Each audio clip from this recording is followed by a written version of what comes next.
எல்லாருக்கும் வணக்கம். மீண்டும் ஒரு சுதந்திரம். என்னடா மீண்டும் ஒரு சுதந்திரம்? 70 வருஷமாக நம்மளை ஆண்டிட்டு இருந்தவங்க என்னென்ன செஞ்சாங்க, என்னென்ன செய்கிறாங்க, எப்படியெல்லாம் பண்ணுறாங்க அப்படின்னு எல்லாருக்குமே தெரியும். வெள்ளைக்காரன் நம்மளை ஆளும்போது கூட நம்ம எவ்வளவோ கஷ்டப்பட்டுருக்கோம், போராடி இருக்கோம். அவனுக்குன்னு ஒரு சின்ன மனசு இருந்தது.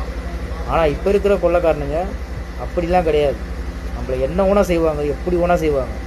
அதை வச்சுலாம் ஒரு துள்ளியும் கவலைப்படாதீங்க. உங்கள் மேலே அவதூறு பரப்பின்னு தான் இருப்பாங்க, உங்களை தப்பு சொல்லிக்கிட்டே தான் இருப்பாங்க.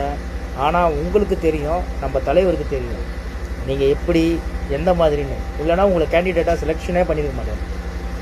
அப்படி வந்து உங்களை செலெக்ஷன் பண்ணியிருக்காருன்னா உங்கள் மேலே நம்பிக்கை, இந்த மக்களுக்கு ஏதாவது செய்வீங்கன்ற நம்பிக்கையும் உங்கள் மேலே இருக்கிறதுனால மட்டும்தான் உங்களை செலெக்ஷன் பண்ணியிருக்கோம்.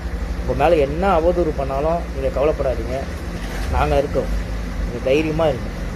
உங்கள் மேலே எந்த ஒரு தப்பும் இருக்காது அப்படின்ற நம்பிக்கை எங்களுக்கும் இருக்குது. கவலைப்படாது.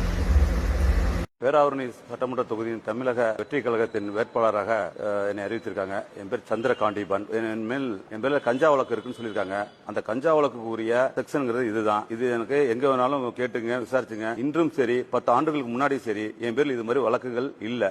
வேற எந்த ஒரு போக்சோ வழக்கோ, பெண்களை திட்டிய வழக்கோ, அது மாதிரி எந்த வழக்கும் என் மீது இது வரைக்கும் சுமத்தப்படல. சட்டப்படியான எல்லா இடத்துலயும் தெரியும், எல்லாருக்கும் தெரியும். என் குடும்பம்லாம் சூசைட் பண்ணிட்டு செத்து போலாங்கிற சூழ்நிலைக்கு இருந்தோம். ஏன்னா அந்த அளவுக்கு ஒரு மனநிலை இருந்தாங்க. அப்பதான் தலைவர் கூப்பிட்டு அதெல்லாம் ஒண்ணு இல்லப்பா, அரசியல் பண்ணுவாங்க, எங்களுக்கு தெரியும், நாங்க உங்களோட உண்மை நிலை தெரிஞ்சு நாங்களே எல்லாருக்கும் நாங்க சீட்டு கொடுக்கும் பொழுது 234 தொகுதியும் நாங்க விசாரிச்சு யாரா இருக்கு என்னென்ன எல்லா விஷயம் தெரிஞ்சுதப்ப நாங்க கொடுத்துட்டு இருக்கிறோம். அவங்க அரசியல் பண்ணதான் செய்வாங்க. நீங்க போய் உங்க தொகுதி மக்கள்கிட்ட இதை கொண்டு போய் சேர்த்து நீங்க வேலையை பாருங்கப்பா, நான் வர்றேன், தொகுதிக்கு வரும்போது நான் என்ன இது பண்ணணும்னு தெரியும், நான் மற்றவர்கள் அவங்களுக்கு நான் விளக்கம் நான் கொடுத்துக்கிறேன் அப்படின்னு சொல்லி எனக்கு தைரியம் கொடுத்து நீங்க போய் தொகுதியில வெற்றி பெற்று வரதுக்குள்ள இதை பாருங்க. நம்மளோட தொண்டர்கள் இருக்காங்க, ரசிகர்கள் இருக்காங்க, நம்ம அண்ணன் தம்பி மாமா மச்சான்ட்டு நம்மள புரிந்தவங்க இருக்காங்க. இந்த தொகுதியில காவல் நிலையத்துல நேத்து போய் என் மேல ஒரு புகார். என்னடா இது என் மேல என்ற யாரு புகார் கொடுத்திருப்பா? உள்ள திமுக கொடுத்துருச்சோன்னு பார்த்தா இல்ல, அதிமுக கொடுத்துச்சான்னு பார்த்தா இல்ல, யாரு கொடுத்துருக்கான்னு பார்த்தா நான் கஞ்சா விற்கவே இல்ல, கஞ்சா வித்துட்டதா சொல்லி சாட்டை வீடியோ போட்டாரு, அதனால அவர் மீது நடவடிக்கை எடுக்கணும் அப்படின்னு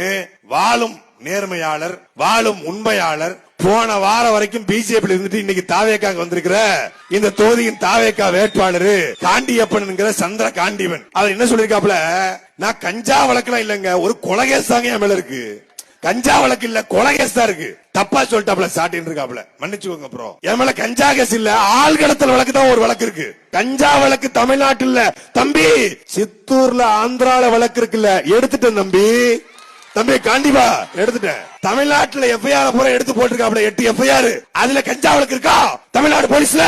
இல்ல. நீ ஆந்திராவில கஞ்சா வித்த வழக்கு இருக்கு, சித்தூர் ஸ்டேஷன்ல மேல வழக்கு இருக்கு, ஆந்திராவில நீ ஜெயில இருந்த வழக்கு இருக்கு. ஏண்டா கஞ்சா வித்த அயோக்கிய போல, உனக்கு சீட்டு கொடுத்தது மட்டும் இல்லாம நீ காவலயத்துல போய் என் மேல புகார் கொடுக்கற. வழக்கு இல்லைனால் விடியாது கிழக்கு. 14 கேஸ் ஒன்ன மாதிரி கஞ்சா வித்த கேஸ், ஆள் கடத்தல் கேஸ், கொலை கேஸ், கூலிக்கு மாடிச்ச கேஸ் இல்ல, ஆத்துமணல் கொள்ளையை தடுத்த கேஸ், கனிமவள கொள்ளையை தடுத்த கேஸ், ஆட்சியாளர் எதிர்த்து பேசிய வழக்கு, மக்களுக்காக போராடி நாங்க சிறைக்கு போயிருக்கோம். நீ கஞ்சா வித்த அயோக்கிய பைய, யாருக்கு சீட்டு கொடுத்துக்காம பாருங்க.